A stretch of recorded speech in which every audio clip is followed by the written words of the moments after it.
Na barabara mtazamaji, karibu tena kwenye Majira ya EBN Saamoja. Jina langu ni Emmanuel Maro, karibu kwa taarifa ambazo tumekuandalia kwa sasa. Na karibu kwenye habari ambazo tumezipea kipaumbele ni kwamba serikali imeweka mikakati kabambe ya kuepukana na athari za mvua ya El Nino na pia kuimarisha ukulima kwa kuvuna maji ya kutosha katika juhudi za kukabiliana na athari za mvua hiyo inayotarajiwa nchini kuanzia mwezi ujao hadi Januari mwaka kesho. Hata hivyo, kama ilivyoratibiwa na idara ya utabiri wa hali ya anga nchini, akizungumza katika hafla ya maadhimisho ya miaka 150 ya shirika la Msalaba Mwekundu nchini, Naibu Rais Rigathi Gachagua alisema kuwa anatazamiwa kuandaa mkutano na shirika la kitaifa la kukabiliana na dharura ili kujadiliana kuhusu jinsi nchi ilivyojiandaa kukabiliana na mvua hiyo ya El Nino.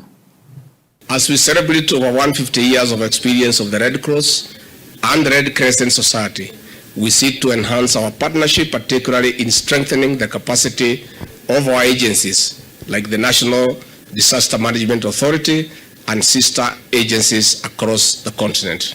In our march against climate change, we cannot afford to lose lives, we cannot afford to lose livelihoods.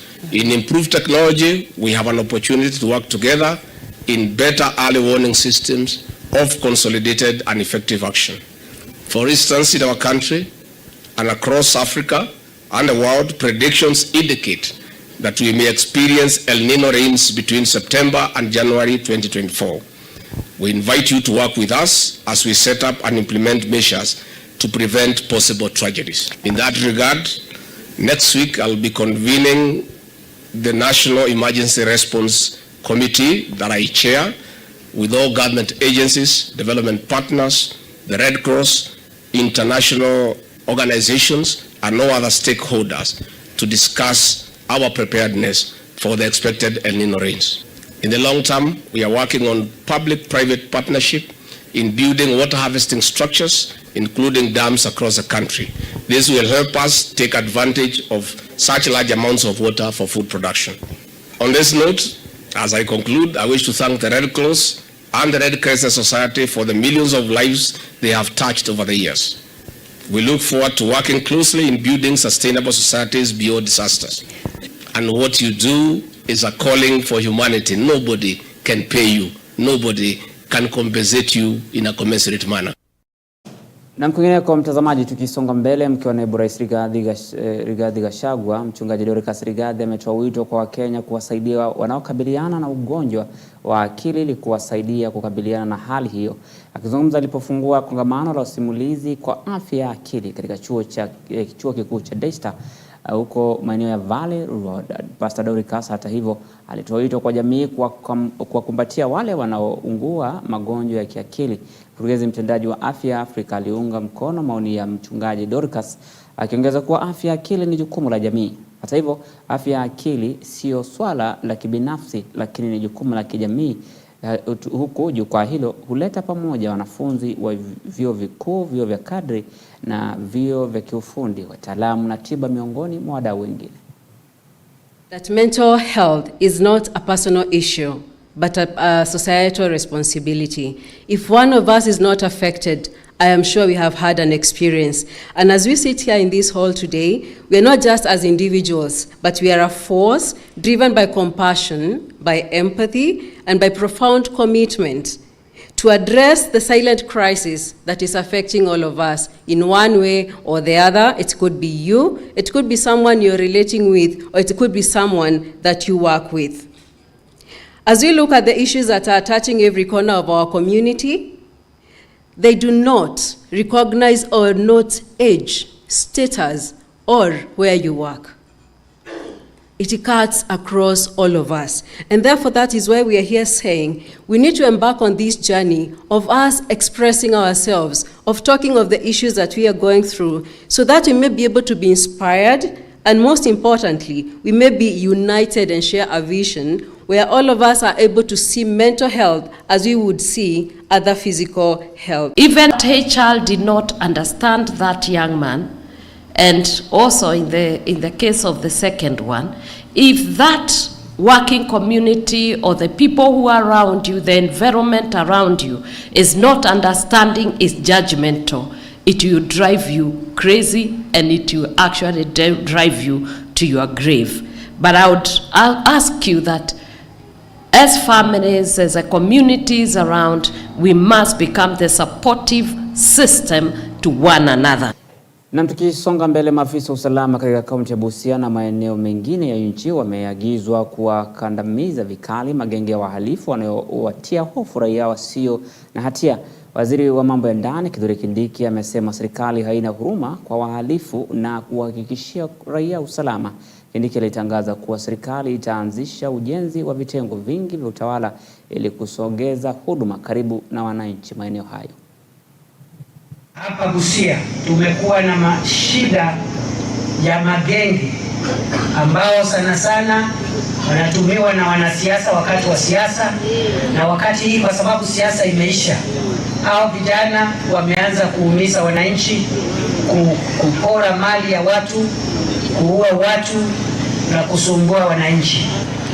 Utawala huu hauna nafasi kwa mtu yeyote kujiingiza kwa uhalifu. Asijisingizie ati ni vile amekosa kazi.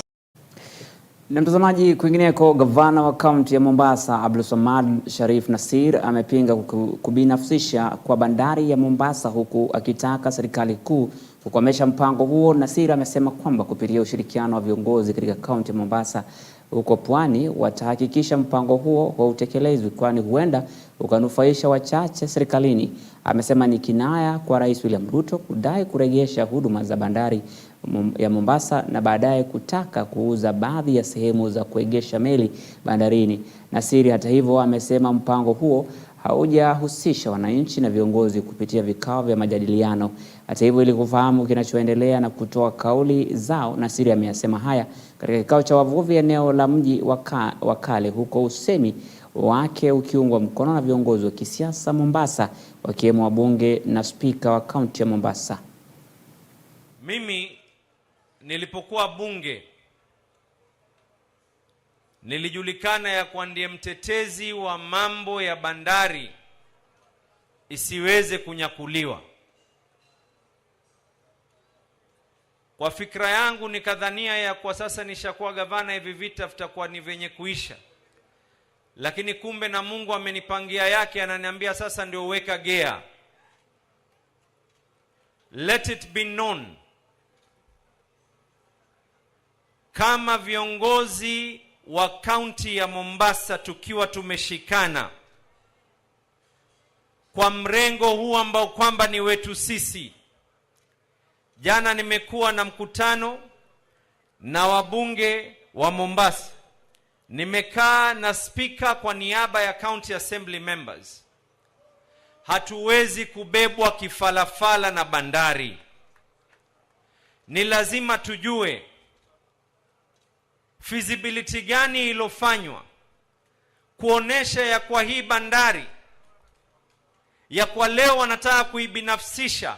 Kwa nini wasiende kubinafsisha Kenya Airways ili ndege nyingine zije kuingia hapa Mombasa? Tukianza kuzungumza habari ya ndege kuweza kutua katika Mombasa, tunaambiwa ya kwa Kenya Airways inaangaliwa, lakini leo wanataka kubinafsisha Kenya Ports Authority. Ukienda katika sehemu ambazo kwamba zenye kukuza miwa, viongozi wameweza kushikana. Wana Mombasa, nisikizeni na nisikizeni kwa makini, na yahisi mimi yale ambayo kwamba mko nayo nyinyi. Mkiona ya kuwa kaunti ya Mombasa imeajiri vijana, mkiona ya kuwa tunajaribu kila njia, mkiona ya kuwa bei ya leseni tumeweza kuipunguza, mkiona ya kuwa ile fedha ya kulipwa na tuktuk na matatu tumeweza kupunguza, sio kwa sababu hatuhitaji fedha na kuzungumza hali ya watu wetu. Lakini mkiona sasa tunazungumza, ni kwa sasa Mungu ametufungua macho ya kuwa hamuna muungwana wowote. Nia na madhumuni ni kuweza. Leo nasikia hapa wengine wanasema ya kuwa tuna bandari sijui tuna nini. Haya maji lao angelikuwa na njia ya kuyauza haya maji, pia maji yangeweza kuuzwa haya. Na mtazamaji, tukivuka kwenye kaunti ya Siaya, mbunge wa Gem Elisha Odhiambo ameomba serikali ya kitaifa kuingilia kati kukomesha madai ya wizi wa pesa za umma unaofanywa na maafisa wa serikali ya kaunti ya Siaya. Hata hivyo, mbunge Odhiambo alisema iwapo hatua za haraka hazitachukuliwa na vyombo vya husika vya uchunguzi, basi wakazi wa eneo hilo hawatafurahia matunda ya ugatuzi. Akizungumza katika kijiji chake cha Matumbu katika kata ya Gem Kaskazini, kaunti ya Siaya hii leo, pale alipokuwa akiwahutubia viongozi wa jamii kutoka eneo bunge hilo, Odhiambo alisikitika kuwa idara ya upelelezi wa makosa jinai DCI na tume ya maadili ya kupambana na ufisadi EACC inashikilia hadi faili 10 za uchunguzi kuhusu madai ya ufisadi ndani ya kitengo kilichogatuliwa kaunti hiyo. I think Siaya is lagging behind. The survey that was covered over the weekend put Siaya at the bottom of the 47 counties. So we have a governor who has good English but has no development record. I am aware that DCI and EACC has about 10 files that are ready for action. I am calling on government, I am calling on the president himself to save Siaya from theft and wastage of resources. I am calling on the DCI and EACC to move to Siaya to ensure that those files are actionable and that decisions are taken. So if you steal money from the ordinary Siaya residents, you must pay for it. I'm also aware that 2 years ago there was an investigation going on the county assembly of Siaya of an embezzlement of 300 million. I'm yet to see action at the county assembly. I'm calling on the national government, if we are serious about corruption, let us demonstrate from the county of Siaya. Shilingi 100 ngapi moja. Mtu mmoja anakunywa pombe 100 siku moja, lakini watoto hawaendi shule, sivyo? So mimi nataka tuulize, kwa sababu tuko na mheshimiwa wetu hapa Elisha Akuba Odhiambo, na yeye ni mtu anaongea na mheshimiwa Daktari William Ruto direct, si ndio? Aite askari yote, si ndio? DCI Integrity Center yote ikuje hapa Siaya, waangalie huu gavana watoe, tuko na dual denge.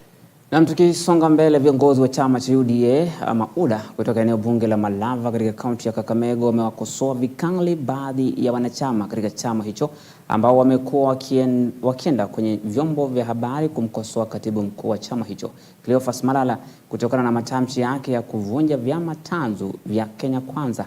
Wakizungumza na waandishi wa habari katika mji wa Malava wakiongozwa na katibu wao Harrison Tanga, wameapa kutovumilia wanachama wachache wanaochafua jina la chama kwa kuzusha migogoro kila mara. Wakati huo walimtaka Rais William Ruto kusikia kilio cha Wakenya kuhusiana na gharama ya juu ya maisha. Tuko imara sana na chama chetu. Tunajua tunamtambua sana rais wetu. Tunamtambua sana Malala akiwa SG. Na sisi tuko imara kama wana UDA na hatutawacha chama chetu kisambaratike. Tuko hapo, wamama wanajua, vijana wanajua, viongozi wetu wote wanatambua kwamba Malava ni ngome ya UDA na tumesimama imara. Hapa Malava nataka kusema UDA tuko imara. Tuko chini ya uongozi wa Secretary General Cleophas Malala, na iwapo atawania tena position yake ya Secretary General tutamsupport kama delegates wa UDA.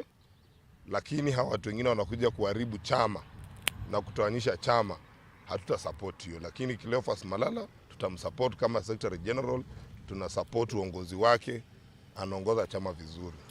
Na vile amesema December tukienda elections, kama atawania Secretary General tutamsupport kabisa kama wana UDA wa Malava.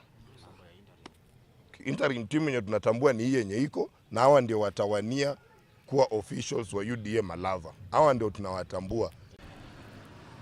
Chama kiko imara, hatuna vita ndani ya chama kama wanachama wa UDA Malava sub branch.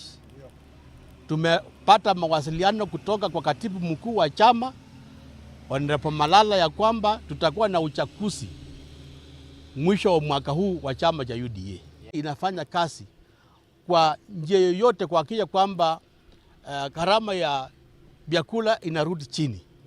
Kwa hivyo tunapongeza serikali, tunapongeza rais na tunasema kwamba waendelee hivyo ili gharama ya chakula irudi chini. Na serikali kupitia kwa Wizara ya Teknolojia na Mawasiliano imezindua vituo 5 vya mtandao wa Wi-Fi katika soko la Oljabet, eneo bunge la Laikipia Magharibi katika kaunti ya Laikipia. Waziri Eliud Owalo ameshinikiza kwa uchumi wa sasa unaendeshwa na teknolojia, hivyo basi serikali ipo imara kuhakikisha kuwa hili limetendeka kote nchini. Hata hivyo, aliandamana na Waziri Rebecca Miano. Wakazi na wafanyabiashara wadogo wametakiwa kufanya biashara zao katika soko la kitaifa na hata za kimataifa kupitia kwa njia za mitandao.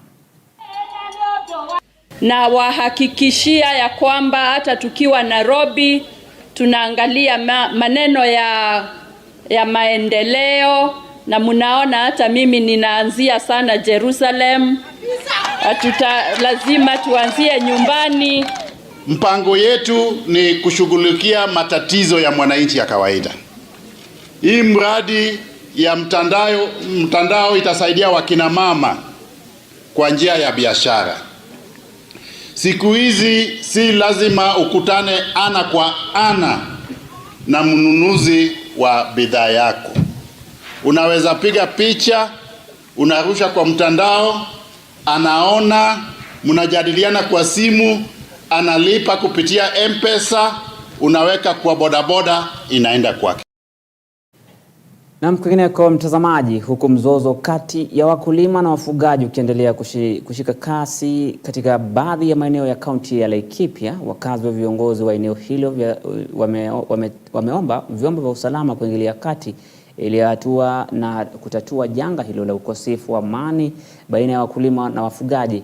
Viongozi hao wamesema maeneo mengi yamekumbwa na visa vya wizi wa mifugo, huku wakitaka serikali ya kaunti kuingilia kati na kutoa suluhu mwafaka kwa tatizo hilo. Hata hivyo, wamezidi kushinikiza kuwepo kwa amani baina ya wakazi hao, wakitaka polisi wa kitengo cha wizi wa mifugo kupewa kipaumbele kukabiliana na hali hiyo ya wizi.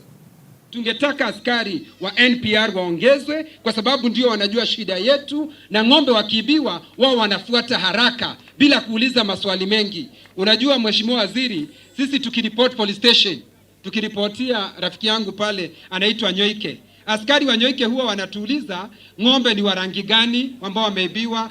Sasa na hakuna ng'ombe wa blue. Ndiposa tunashukuru askari wetu wa NPR kwa sababu wanafuata bila shida yoyote na wanarudisha hao mifugo wetu. Ningependa kukuomba governor, tupitishe mswada katika kaunti yetu hapa. Askari wetu wa NPR wakuwe wakilipwa na pesa yetu ya kaunti kila mwezi. Askari wa NPR walipwe shilingi 10,000 ndio waweze kutufanyia kazi ambayo wanapaswa kufanya, kwa sababu wanafanya kazi nzuri. Kwa hivyo naomba tu ukae chini na wakulima, kwa sababu ndio wamempea hii watu wote kazi. Hiyo ingine naomba ukae chini na business community from both sides, tuende tutengeneze lomuruti yetu. Kwa hivyo mimi sina mambo mingi, na ninaomba kwa sababu Mheshimiwa Governor ulituambia mambo ya special plan lazima ipite bunge, na tulipitisha, tulifanya kazi usiku na mchana. Tafadhali hao wananchi wanagojea makao. Na katika serikali kubwa hatulali mpaka Laikipia ipate kila kitu ambaye ni yake. Security irudi pale inatakikana, watu wetu wachimbiwe maji mpaka waweze kukuza ile chakula ambayo tutaweza kuleta huku. Na mtazamaji, tukisonga mbele katika kaunti ya Meru, viongozi wa vyombo vya usalama kutoka kaunti hiyo wamekashifu kisa kilichotokea huko Igembe North wakati wa gavana Kawira Mwangaza alishambuliwa na wahuni waliotajwa kuwa majambazi wakati alipokuwa akigawa bidhaa kwa wakazi.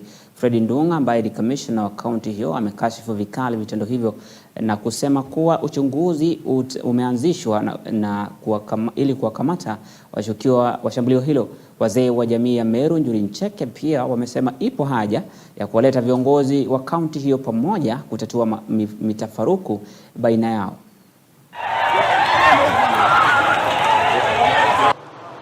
That is very primitive. Na ningependa condemn that act in the strongest terms possible. Hiyo ni mbaya. na viongozi wajue ya kwamba kama asasi za usalama katika kaunti ya Meru hatutanyamazia visa kama hivyo.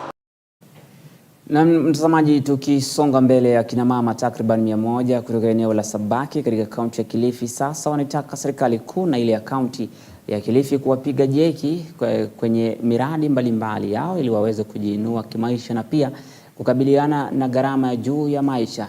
Hata hivyo, kwa mujibu wa kina mama hao ambao wengi wao ni wajane, ukosefu wa fedha za kuinua miradi yao ambayo wameanzisha ndio changamoto kuu, huku maskini ukiendelea kukithiri na kuondolea macho kila uchao. Hata hivyo, mwakilishi wadi katika eneo hilo Rose Baraka amewahimiza kina mama hao kuendelea kujiunda vikundi na kimakundi ili waweze kufaidi miradi mbalimbali ambayo imeanzishwa na kaunti ya Kilifi. Nyumba na pia bado wako na majukumu ya watoto wanahitaji wa kuenda shule. Pia bado tunahitaji. Kwa hivyo tunashukuru pale tuliofika mahali, bado tunajiendeleza hivyo na bado tuna uhitaji wa kujiendeleza. Tuko na biashara ndogo ndogo ambao tunauza samaki, wengine wana ukulima, wengine wana kama kuuza mboga. Kwa hivyo huwa tunajiendeleza hivyo biashara kidogo kidogo. Tumejienua hivyo, lakini changamoto ni moja. Pesa kawaida haitoshi mtu. Mahitaji ni mengi. Watoto shuleni wanataka kusoma. We mwenyewe pengine una wazazi wako, nao pia ni wagonjwa. Pesa hiyo unatarajia hiyo utoe hapo. Kisha ukitoa ukimaliza hapo baki kitu. Hiyo biashara utaifanya na nini? Kama hauna pesa nyingine, inabidi unasimama. Unang'ang'ana tena. Basi wao wakubwa kama wako huko, pia watuangalie. Na pesa tutumie huku, kwa sababu sisi ndio tutawaangalia wao. Wamepawa, si ni raha. Lakini sasa basi haitoshi. Wengine wana watoto wanasomesha, wengine wametaka kupeleka watoto university, college. Sasa hii tunang'ang'ana na council hapa kututafutia makaratasi watoto waende university. Na kama pengine ni mtu nimepawa hiyo pesa najiendeleza. Na mtazamaji, tunatumai kwamba serikali ya kaunti na serikali kuu itazingatia matakwa ya kina mama kwenye kaunti ya Kilifi. Na tukisonga mbele, washikadau kutoka kaunti ya Elgeyo Marakwet wamebuni mbinu za kukabiliana na utovu wa usalama kufuatia ongezeko la mauaji ya kiholela katika kaunti za Elgeyo Marakwet na Pokot. Hatua hiyo, mtazamaji, inalenga kukabiliana na utovu wa usalama na kuhakikisha kuwa waathiriwa wamesaidika zaidi. Haya yamesemwa kwenye mkutano ulioandaliwa na washikadau hao, ambapo swala la vita baina ya jamii kwenye kaunti hiyo na baina ya jamii kutoka kaunti jirani lilijadiliwa pia. Mkutano huo umenuia kuwepo kwa usalama katika maeneo yote na mipakani mwa kaunti zilizopakana na kaunti ya Elgeyo Marakwet. The policy is actually a guideline for the county and the directorate on the operations, how the directorate will carry out its operations. If there is anything that has to be done in those areas of Marakwet East and West, there has to be a guideline, there has to be a procedure of how things are done. If people have to be assisted, if operations have to be carried out, and even receiving complaints and anything peace. Well, we have had a brought of insecurity and banditry and all that. We are doing this and so that we have linkages with other counties. There are counties in the front counties that have this similar problem. So this bill and this policy will enable us to link up with those for purposes of integrating into one unit. So our county will go a long way in sorting out the issue which has been in Kerio Valley and boundaries of West Pokot and Baringo for a very long time. Our youths have been combatants in this issue of insecurity, and we have lost so many young men who are well educated because of the infiltration of small arms into our county. We want to address this issue, elimination of small arms in our county. So as development actors in this space, we work with different groups in the community, including the herders in the grazing fields, to try and address grievances around resource sharing and climate-induced migration that is interfering with the local resource governance mechanisms. Na mtazamaji, vute ni kuvute ilishuhudiwa kuhusiana na umiliki wa kipande cha ardhi kati ya serikali ya kaunti ya Nakuru na kanisa ya Katoliki linalotishia ujenzi wa kituo cha elimu ya chekechea. Wakazi na viongozi wa eneo hilo walisema kuwa mzozo huo umekuwa kwa miaka mitatu sasa, huku wakitaja kuwa chifu wa eneo hilo alitoa notisi kwa kuondoka kwa kanisa hilo. Wakazi walizima jaribio la kuweka kwa kanisa hilo kwa kuweka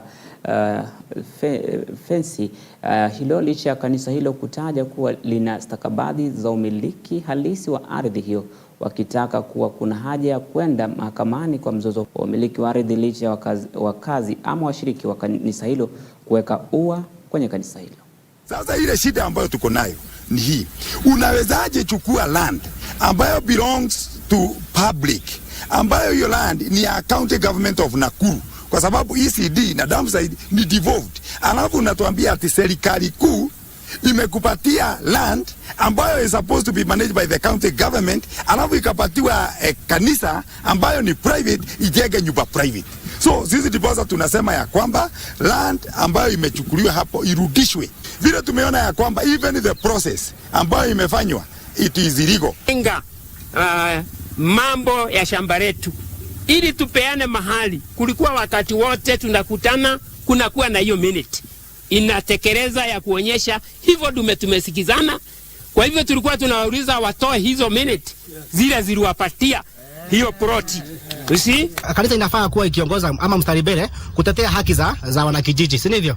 Lakini kwa sasa kanisa ndio inaongoza kuzifinya. Sasa tunasikia huzuni sana, tunashindwa kwani hii kanisa inafuza malengo gani ya kidini. Na mtazamaji, mila na tamaduni ya Pokot, hususan tohara na mtoto wa kike na ndoa za mapema za utotoni zimekuwa tamaduni zilizoendelea miongoni mwa wakazi wa jamii za Pokot Magharibi. Hata hivyo, juhudi sasa zinafanywa kubuni sera kuadhibu wanaoendelesha mila hizo potovu katika jamii hizo. Hata hivyo, kama unavyojua mtazamaji, mashirika ya kiserikali na ambayo si ya kiserikali yamejitolea kupigana dhidi ya mila potovu na dhuluma za kijinsia wakati hata hivyo wa hali hiyo, wakazi wa Pokot wamehakikishiwa kuwa mikakati imewekwa, sera na sheria ili kudhibiti hali hiyo inayoshinikiza mila hizo kwa jamii ya Pokot.